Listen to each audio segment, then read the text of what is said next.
Wouldn't it be cool if psychic powers were real? Well, the FBI in the 1950s thought so too. Quote, "There is no limit to the value which could accrue to the FBI." End quote. In salivating over all of this, the FBI came across a middle-aged resident of Richmond, Virginia, who made some wild demonstrations of his ability to teach others of extrasensory perception, mainly seeing through other objects. They couldn't just ignore him and write him off.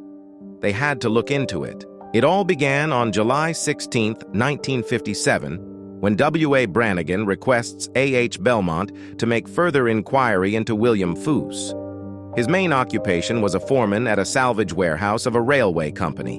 In 1955, he suddenly became interested in psychic powers and began experimenting on members of his family, as any normal middle-aged man tends to do. In 2 years, he gained significant notoriety in Richmond for claiming to have taught not only his family, but 25 other individuals, some of which were completely blind, to see with 100% efficiency. He gained much credibility when he appeared at Duke University, which had a whole department dedicated to studying psychic phenomena under Dr. Joseph B. Rhine, an eminent authority on parapsychology.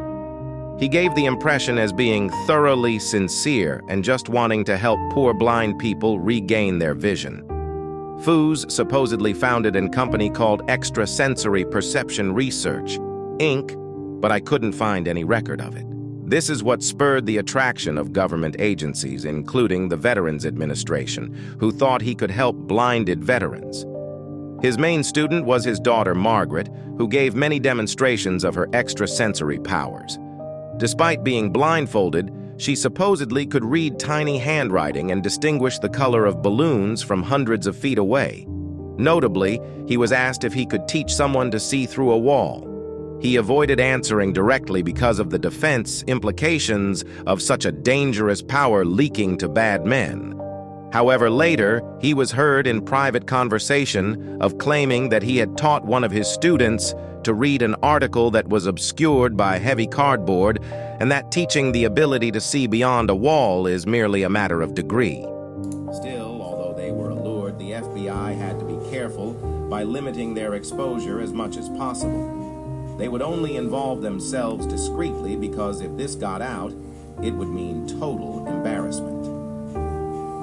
Mysteriously, another memo was sent from W.A. Brannigan to A.H. Belmont on August 9, 1957, but the entirety of it has been redacted. What could the government be hiding from us? Did Brannigan discover something that we aren't supposed to know about?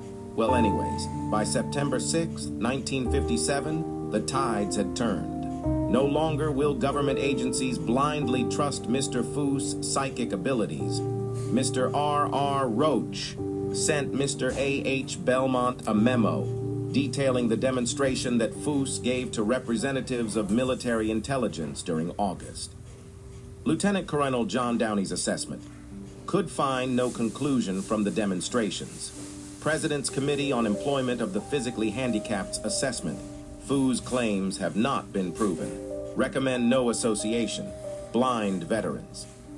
Association's assessment concluded Foos' demonstration did not reveal any ESP powers. Finally, Colonel Downey thought up an ingenious plan. Why don't they bring their own blindfolds in case Mr. Foos' blindfolds have been tampered with?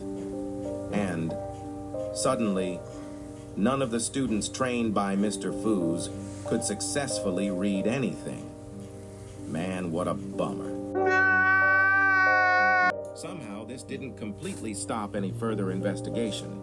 They agreed to keep working discreetly and keep up to date about any developments from the Army and CIA.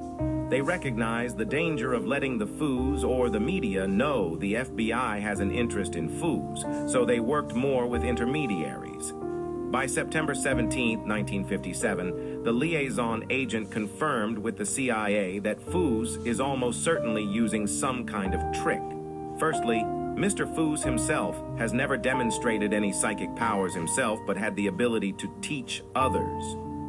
Secondly, Mr. Foos insists on using a particular type of blindfold. They concluded that his students must be seeing using pinpoint vision. see from a tiny hole created in the blindfold, which you are trained to be able to see better.